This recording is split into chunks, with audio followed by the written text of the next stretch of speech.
What a look, what a sound. And what a sound. Our next guest is Gothic Americana singer and famed muse of Moby, and she's based right here in Los Angeles. And she just came out with a mashup single of what you just heard, Purple Rain, mashed up with Lady Gaga's Million Reasons.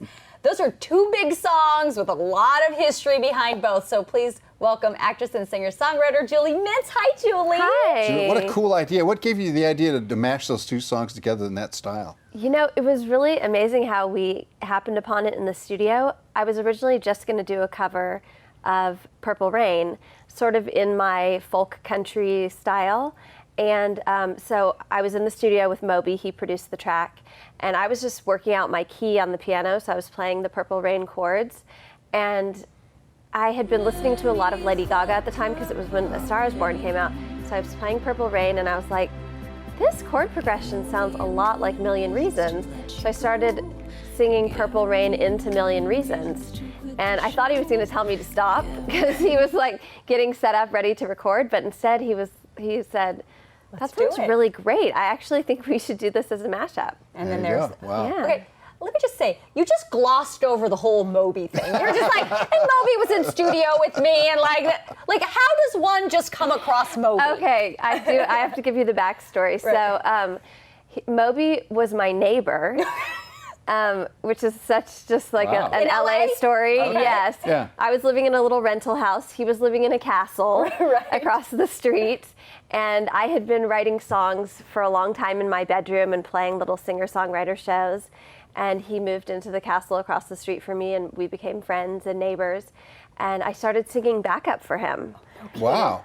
Which was really just like an incredible, lucky thing to have happen. And so I was still writing my own songs and working on that on the side, but I got to sing on The Tonight Show with him and at the Hollywood Bowl.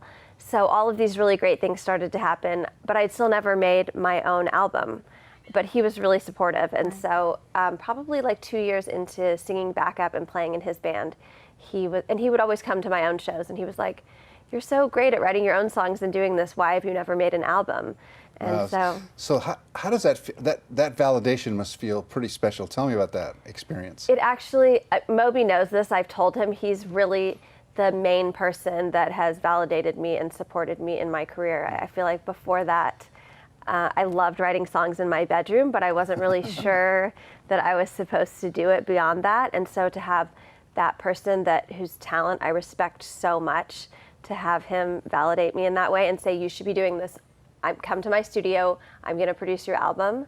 It was That like doesn't amazing. happen. Like that's just like sounds like a crazy thing. Looks like an LA movie, doesn't it? Totally. Yeah. That's crazy. The other thing I love about you is that you kind of marry this really cool vibe with fashion.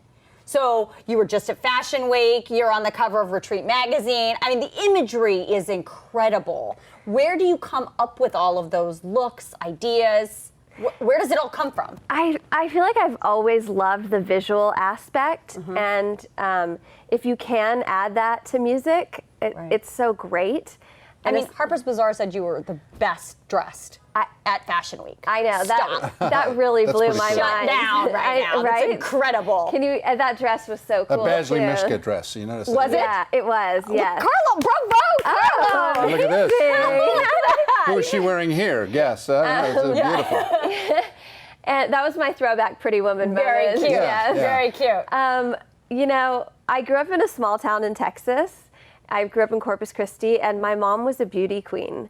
And she would get dressed up every morning, even to just take us to school with like full hair and makeup, rhinestone, like shoulder pads, like the whole thing. Did you grow up in the 50s? My goodness.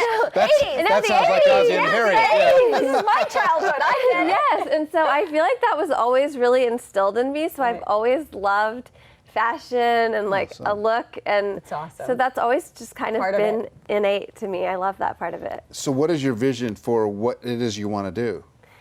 I definitely want to make another album, and my album that I put out last year, it was a lot about heartbreak and longing and loneliness, and that's something I've explored a lot in my writing.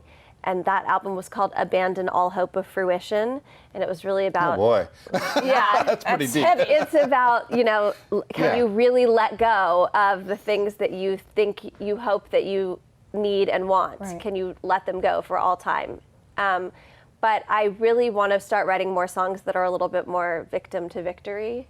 Awesome. So that's kind of, I think, my next step. The next step. Okay, so will you stay and play for us? I'd love to. Yay! Okay, so we're gonna take a quick break, and when we come back, you will hear Julie sing. Can't wait. I know, I'm excited.